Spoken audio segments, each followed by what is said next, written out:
Hello and welcome back to Healthy Wednesdays with Kickstarts. I hope you all are excited for our tip today. Today we're going to discuss about a topic जो बहुत बार हम सब experience करते हैं. Maybe diagnosis के नाम के हद तक नहीं, but somewhere we experience these little symptoms in our life at least once. So today we're going to talk about something known as carpal tunnel syndrome. अब ये carpal tunnel syndrome होता क्या है? जैसे रोड पे हम देखते हैं टनल के अंदर से हमारी गाड़ियां जाती है, बस वैसे ही हमारी कलाई के उधर कुछ बैंड्स होते हैं जिसके नीचे जगह होती है और जिसमें से हमारी आर्टरीज, मसल्स और नर्व्स पास होते हैं. ये वाले एरिया को हम कार्पल टनल के नाम से जानते हैं. सो अब ये कार्पल टनल सिंड्रोम होता क्या है? बेसिकली कार्पल टनल सिंड्रोम में प्रेशर डेवलप हो जाता है जो हमारी एक नर्व होती है जिसका नाम मीडियन नर्व है, उस पर प्रेशर बनाता है और उसके कारण ये सिंड्रोम होता है. क्या आपने बहुत बार ऐसा देखा है कि हमने कुछ बहुत जोर से पकड़ा हुआ हो या बहुत टाइम से हमारा स्मार्टफोन यूज कर रहे हो तो हाथ में झुंझुनाहट होने लगती है या हाथ एकदम से नम हो जाता है और जैसे ही आप वो छोड़ते हैं तो थोड़े टाइम के बाद वो सेटल हो जाता है ना? ऐसा ही झुंझुनाहट, नमनेस या फिर वीकनेस अगर हाथ के इस हिस्से में स्पेशली हमारी इंडेक्स फिंगर, मिडिल फिंगर और रिंग फिंगर और थंब में महसूस हो तो पॉसिबल है ये सब साइंस और सिम्टम्स कार्पल टनल के हो सकते हैं.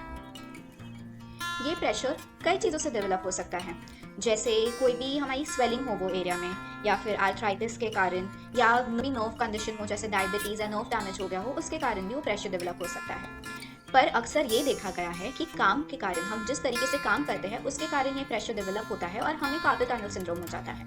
अब काम यानी आपका कोई भी काम हो सकता है. आप इंडस्ट्री में काम कर रहे हो, आप इंडस्ट्री वर्कर हो जिधर आपको हाथ का वजन उठाने का ज़्यादा काम है तो वो हो सकता है. अगर आप कॉर्पोरेट्स में काम करते हो तो लैपटॉप माउस के यूज़ के कारण ज़्यादा हो सकता है. अगर आप हाउस हेल्प है, हाउस मेकर है तो किचन के काम के कारण या फिर हाउस होल्ड काम के कारण भी डेवलप हो सकता है. Exactly can be done for carpal tunnel. Well, there are two things which can be done for carpal tunnel. One, being prevented from happening, and the second one, being treating it or managing it with the right kind of intervention. So, how do you prevent carpal tunnel? One, basically, whenever you feel that you've been holding on to something for a very long time, take frequent breaks, release it, and then move your hands and fingers like this. Second, take frequent breaks from your work. If you've been working too long in a certain posture, get up, stretch your hands, stretch your body and come back.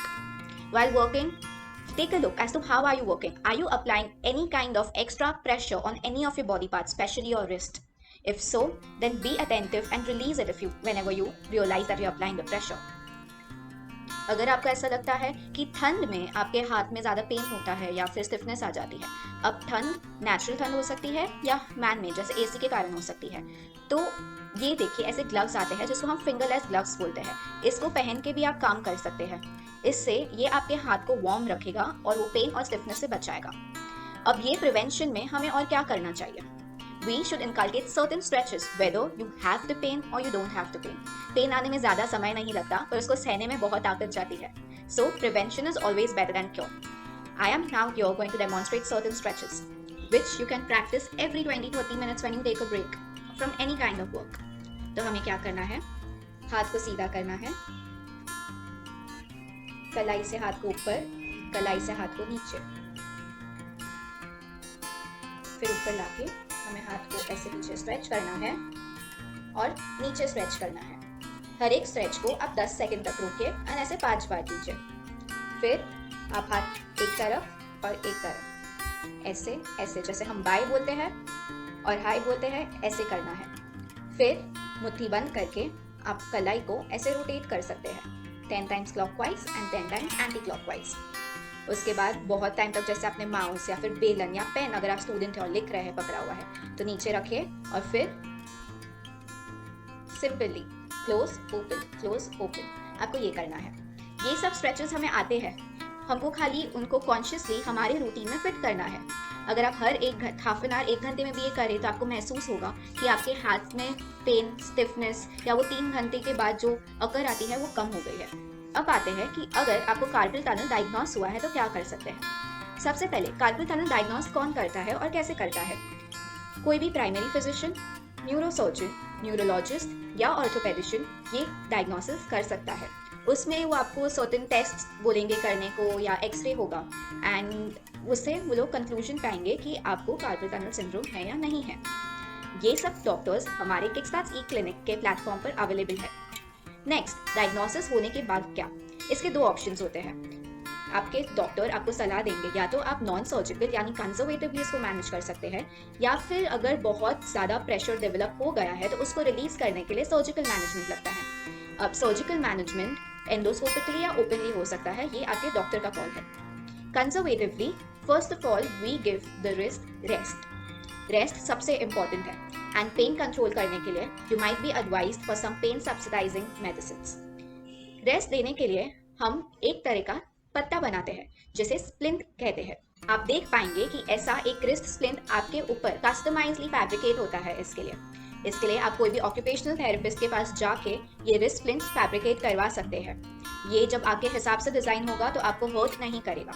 We have a team of experienced occupational therapist on our platform as well. इसके बाद आपको कई sets of exercises करने पड़ेंगे which again will be prescribed by your rehabilitation team which could consist of an occupational therapist or a physical therapist, कि आपको क्या exercises करनी है, कितनी बार करनी है और कैसे करनी है। इसके साथ साथ आपको कहाँ से ये पेन आ रहा है। बहुत टाइम लैपटॉप पे काम करने से ये पेन आ रहा है, माउस आप ढंग से नहीं पकड़ रहे, या आप बहुत टाइम तक लिख रहे हो इसके कारण, या फिर जो वजन उठा रहे हो वो सही ढंग से नहीं उठा रहे। There could be multiple reasons. Your rehabilitation professionals will sit with you and find out कि ये कहाँ से आ रहा है। वो environment changes हम आपको suggest करेंगे, जैसे कि पेन कैसे पकड़ना है। आप अगर देख सकेंगे तो ये बिल्ट अप हैंडल कहते हैं, जो ये स्पून पे लगाया है। अगर बहुत टाइट पकड़ने से आपको झुंझुनाहट, पेन या नमनेस आ रही है तो ये ब्रॉड ग्रिप करने से आपका वो प्रेशर रिलीज हो सकता है। So which kind of devices will need what kind of adaptations, that could be suggested by your professional. Now, driving करते टाइम स्टीयरिंग भी बहुत जोर से पकड़ लिया, उसके बाद भी झुंझुनाहट आती है अगर ये पता चले। So as you can see, thickening of the steering wheel using different kind of non skid silicon materials can also be prescribed by your therapist. उसके अलावा strengthening of your muscles is very important, so the right kind of exercises with the right kind of weights is important. ये सब करने के साथ साथ, जैसे हमने पहले देखा, जहां मैंने बताया कि प्रिवेंटिव मेजर्स, वो सब भी आपको इनकलकेट करने हैं आपके ट्रीटमेंट में। फ्रीक्वेंट ब्रेक्स लेना, आप क्या कैसे काम कर रहे हैं वो चेंज करना। अक्सर हम हाथ टेबल पे रख के या लैपटॉप पे रख के टाइप करते हैं, उससे रिस्ट पे प्रेशर आता है। ऐसे में हमें फ्लोटिंग हैंड टेक्निक यूज करना चाहिए, जैसे आप ये इमेज में देख पाएंगे कि हमारे हाथ हवा में हैं और हम टाइप कर रहे हैं, इससे रिस्ट का प्रेशर रिलीव होता है। These are certain tips and some guidelines as to how you should manage these symptoms and whom you should consult if you see such symptoms. So take care, have a wonderful week ahead, stay healthy, stay fit. Wait back for our next video next Wednesday with yet another amazing health tip. If you like us and you like our content and our health tips every Wednesday, please subscribe to our channel and share with as many as you all can, because staying healthy is important. Take care.